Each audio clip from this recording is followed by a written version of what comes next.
Welcome, movie lovers. Thank you for joining me as I do my review of The Pale Blue Eye, directed by Scott Cooper, who also did The Hostiles and Antlers, starring Christian Bale, one of the great ones, and Henry Mellon. Is this Victorian murder mystery a dud, or is the next great one of all these great murder mysteries that we've been getting recently? Before I get into that, let's get into the premise and the rating. Veteran detective Augustus Landor investigates a series of gruesome murders with the help of a young cadet who will eventually become the world's famous author, Edgar Allan Poe. The Pale Blue Eye is rated R for bloody images and some violent content. Damn sure it was violent.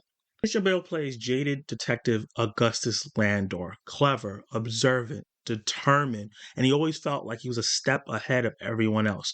Christian Bale is one of the best actors doing it right now. He could have played this role in his sleep. He was really, really great in every aspect of what he was asked to do in this film. What I really liked about his character is that he made a lot of people talk themselves into corners before he told them that he knew what was really going on. He always felt a step ahead. And I thought he was just kind of like a Sherlock kind of detective, or one of those detectives that knew what was going on, really just needed the answers coming from the right people. So he had the proof. And the performance was done really well in that aspect. But then something goes on later in the movie where you find out it's a little bit more sinister than that. And I really like that Christian Bale always played this character with a little gruff to him. So when they finally revealed what was really going on, you're like, okay, I can kind of see him doing that. As he continues his investigation, cadets being brutally murdered, their hearts being ripped out of their chests surgically. After the murder, he runs into a young cadet who is going to be known as Edgar Allan Poe in the future to all of us, the famous one. And he's played by Henry Mellon. And his performance here is going to make or break this movie for you because he plays the character in such an eccentric, erratic way that you might like his character or you might think his character is creepy and annoying. But I really, really enjoyed Henry Mellon's performance as Edgar Allan Poe. I thought he was a standout and maybe had the best performance of the film. A lot of the movie is him and Bale going back and forth, trying to figure out who is doing what, getting all the clues, going to different points of interest, and their chemistry together was really, really great. I really like seeing these two together and hopefully see them in other films as well. I think that they were casted perfectly as a pair together. Mystery itself, as it unfolded throughout the movie, especially how it was set up in the first act, the who, the what, the where, and eventually the why was always intriguing throughout the film, even in the slower and maybe more boring aspects of the film. That always kept me going. I wanted to know who and why these people were targeted and why and who were the people who were doing it and what were their motives, what is going on. And the way that it started playing out and it got bigger and bigger and like a more of a conspiracy. I thought that it was written well in the aspect to keep you going throughout the film.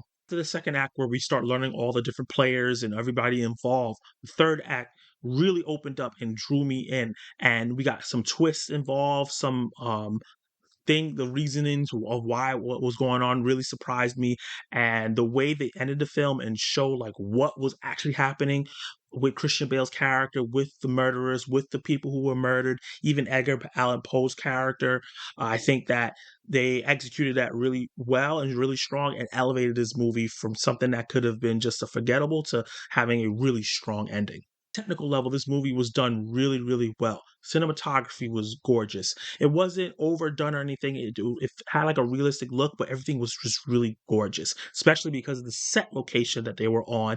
It just these dark, gloomy forests and these old ancient houses. It really recreated this Victorian era that they were in, and then the way that it was directed and the way the cameras were positioned to giving these wide shots, these beautiful shots of the locations and the way it was lit was just really, really great. And it was like sometimes like painting, sometimes the way they set it up. The score, the sound really helped the atmosphere because there was a little bit of a creep factor as they were figuring out what was going on.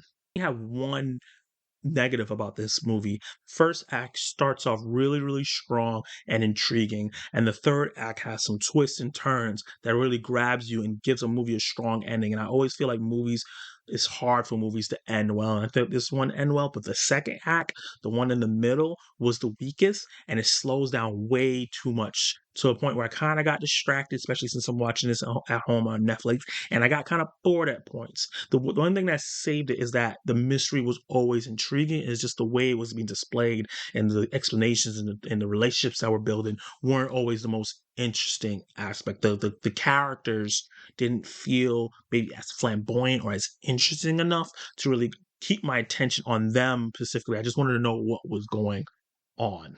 It wasn't until the third act where I got pulled back in and I was sit there. I wasn't distracted anymore. My phone was out of my hand, and I would get to really pay attention to what was going on in the film.